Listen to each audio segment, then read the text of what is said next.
I've been a flat earther for over 10 years now, and I always would question Christians who say that they know the Bible, they believe the Bible, but yet deny the very beginning of it. But let me show you how deep the deception. These are the top pastors that are preaching all over TV and who I grew up watching.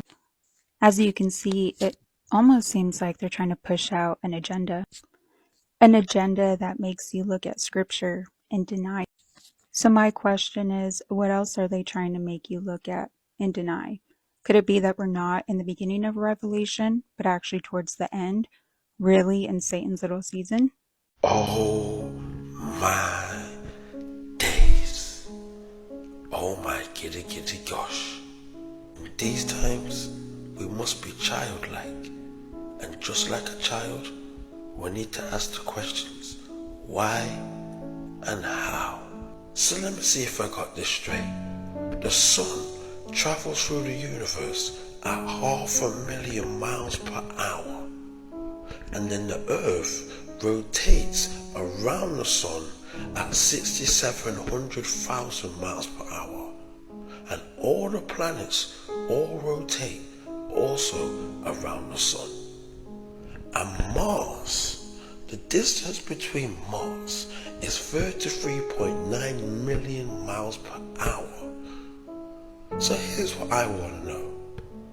How fast is the rover going that lands on Mars? And these spaceships that are flying and landing on the moon, how are you able to land on the moon at such speeds, and you're forever traveling through the universe? Now can somebody tell me what is pulling the sun?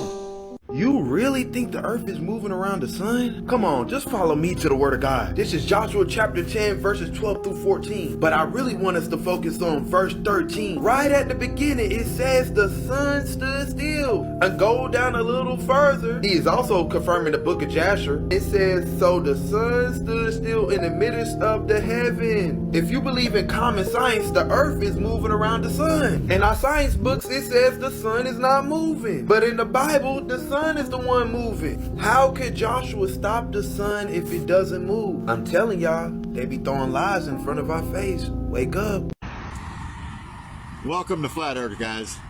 I'm at the top of a 14-story building in downtown Dallas. I'm at the very top of it. As you can see, there's no building up higher. There's a couple of buildings over there, a couple of buildings over there. I'm at the very top. And as you can see, all these buildings, no matter where you look, they are all parallel to the buildings over here and to the buildings behind me, everywhere. The buildings reveal the terrain in which they're built on. As you can see by the flat horizon, that's another proof that the earth is flat. You can't have a flat horizon on a ball. Not at ground level, and definitely not from the air. You claim the boats start disappearing from a viewer in front of him 2.8 miles away. And it gets further, and the further the boat travels away from you, the more it goes over the curvature. Well, that's only 4 or 5 miles. But left to right, it's still a flat horizon. That's impossible, folks. It can't curve one way and not the other. Welcome to Flat Earth. This is flat. The buildings reveal the terrain, and you can see far.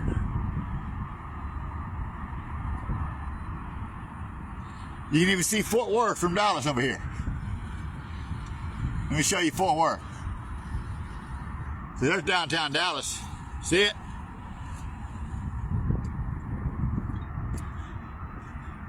"34 miles away from that downtown Dallas, you'll find Fort Worth. And it's hazy right now, but let's see if I can see Fort Worth.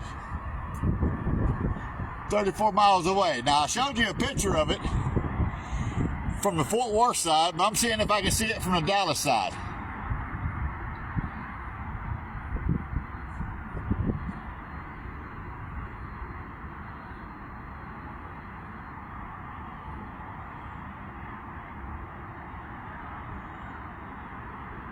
You see it? I can't see it, it's too far away.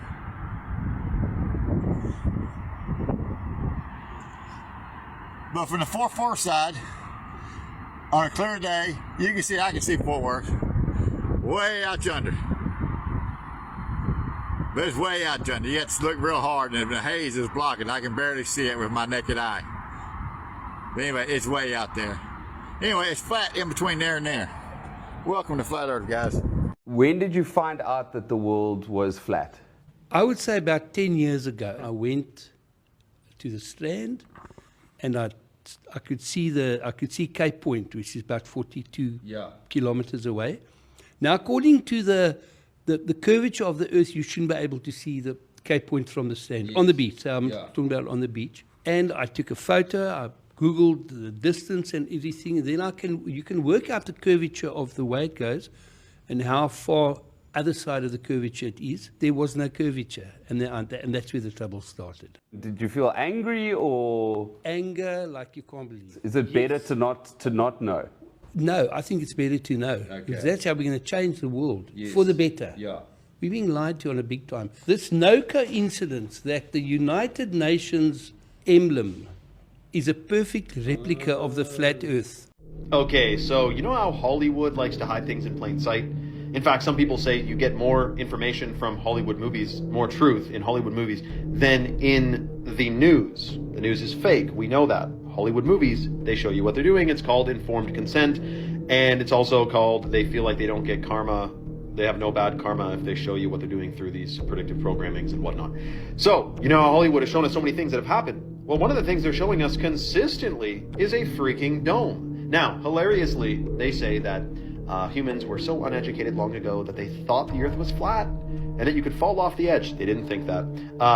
But yes, every ancient culture did believe it was flat, and they also had all these pictures and art and how they depicted Earth. Never that it was a spinning ball that somehow the water is stuck to, even though it's spinning so fast. Kind of doesn't work on a small scale, but when it's large, the gravity, blah, blah, blah. Meanwhile, Nikola Tesla didn't even believe in gravity. Look at this commercial. They go so high, they hit the firmament, and then they go through water. I mean, it's shocking. Nikola Tesla believed in electromagnetism, not in gravity. Gravity is a theory. It's electromagnetism and density. In fact, here's a question for you. The ancients who built all these magnificent pyramids and temples, they lived organically, they grew food organically, they're healthy, okay?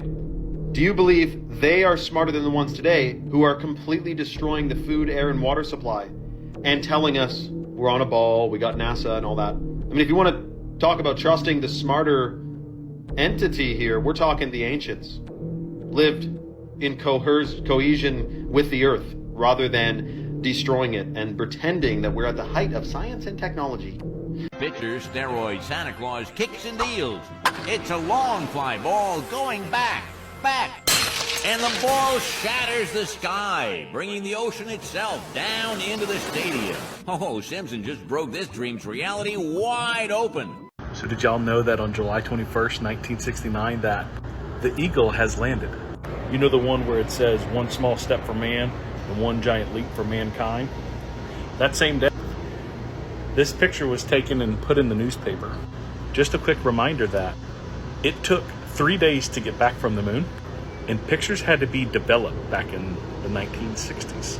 See that there is no landing crater or dust kickup. Even with the lack of gravity, you would think that the weight of the lunar module would still leave some kickup or even an impact crater of some kind. The Eagle has landed. NASA explained that this is because of the obvious lack of gravity, but also that the moon is a solid rock surface. More evidence to the contrary is this reflection seen in the visor of one of the astronauts. An unexplained object can clearly be seen in the upper portion of the astronaut's helmet. Whatever this is, it looks to be hanging from something above. And if you look at photos of the lunar module, it doesn't appear to be anything hanging off of that. Many people believe that it looks very similar to one of these lights you would see on a movie set. As of now, as far as I know, there's been no explanation given. And then there's the obvious lack of stars in any of the photos taken on the moon's surface. You would think without the light pollution that we have here on Earth that you'd be seeing billions of stars. You can see Earth, but not one star is visible. There's been many explanations about this, but let me know what you think. And then there's the C rock. This photo was taken on the surface of the moon when you can obviously see the letter C on one of the moon rocks. Movie studios often use labels like this on their props. NASA's explanation of this is that this was most likely added afterwards or even as a prank by one of their own.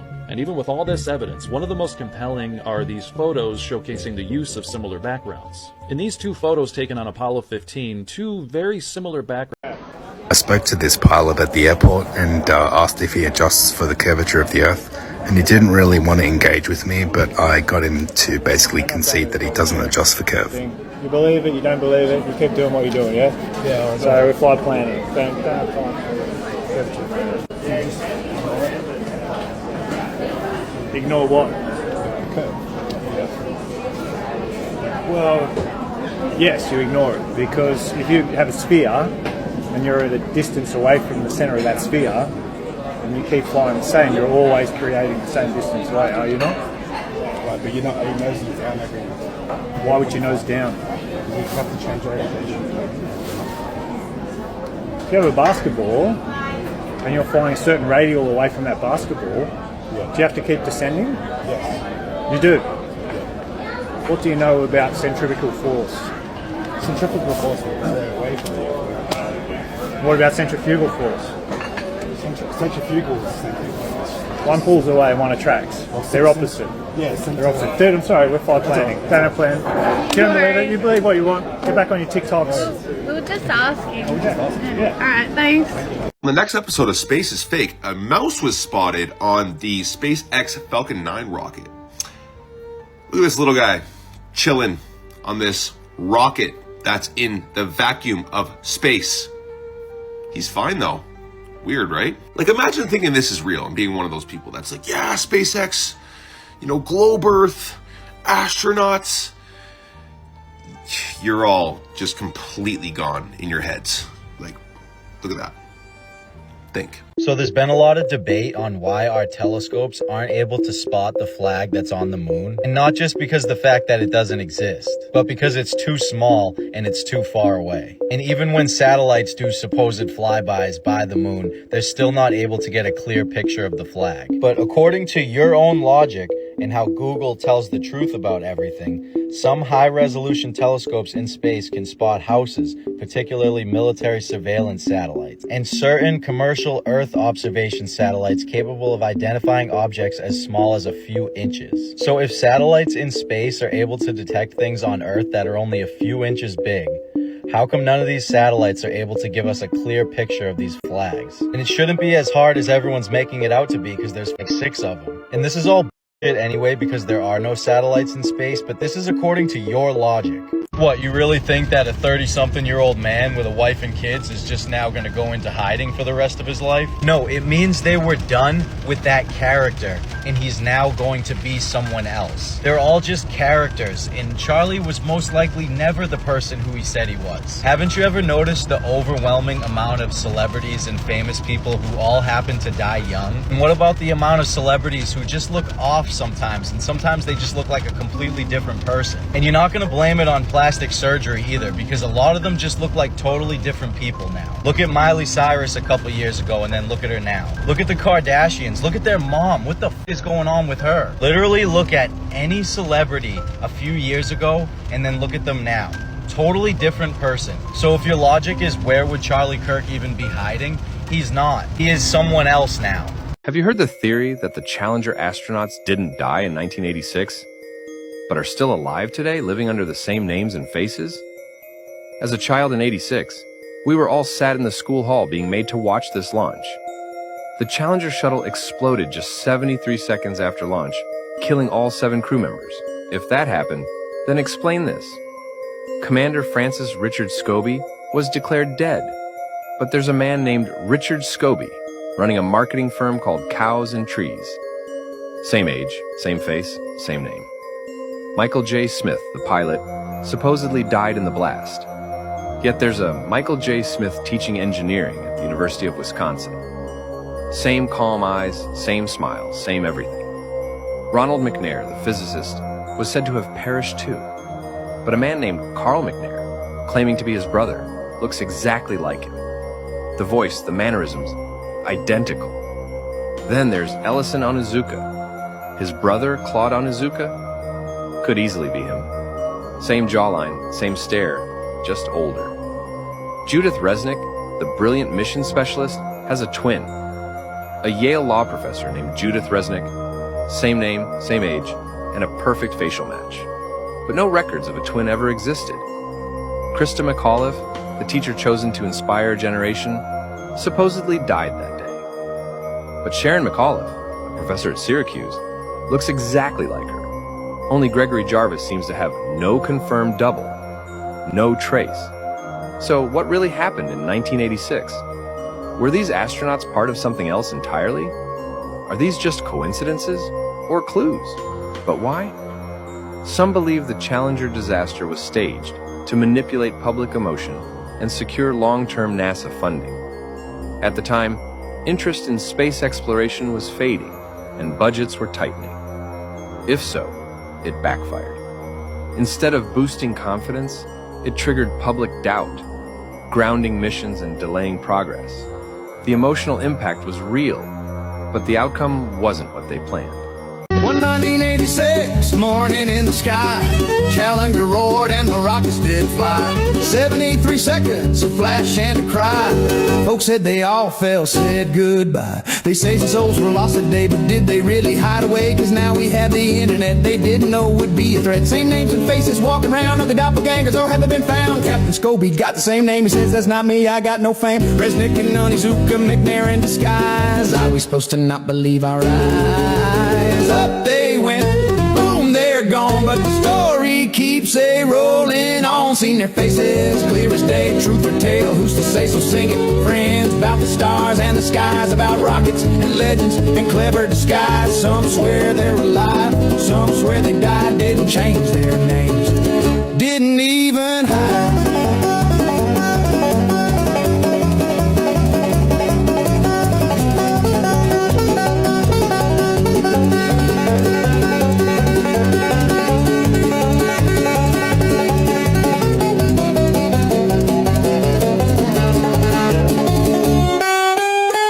Here is Judith Resnick, and here is Judith Resnick. She says I'm not a dead astronaut, just universities I've taught. Now this is Richard Scobie, and this is Richard Scobie. He says no, that's not me, I just run cows and trees. Six doppelgangers walk in the land, must be a coincidence.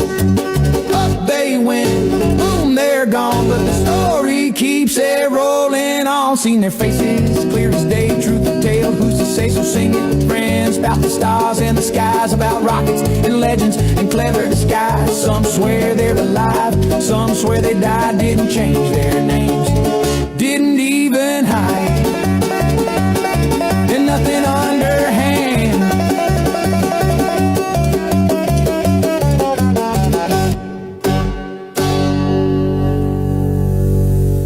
The Flat Earth map dates back over 1,000 years. This map is credited to being created by a Persian astronomer. His name was Al-Biruni, and he lived between 973 AD to 1048 AD. It's the official map of the United Nations and also the United States Geological Survey. It used to be present in many places before the creation of NASA and the Antarctic Treaty in 1959. Here you see it with Admiral Byrd. This map has been restored by Dmitry from Russia with suggestions of mine, Idialenkar. Known by my YouTube channel Flat Earth Banjo, I asked Dmitry to include the Bermuda Triangle and Point Nemo, a place deep in the Pacific where NASA buries rockets. Then Robert Tozzi, a professional mapmaker, came along and enhanced the map even more. There are many people now selling this map online, but if you could order it from my online store, I would greatly appreciate it. Visit my online store now and order one of the items. I humbly thank you.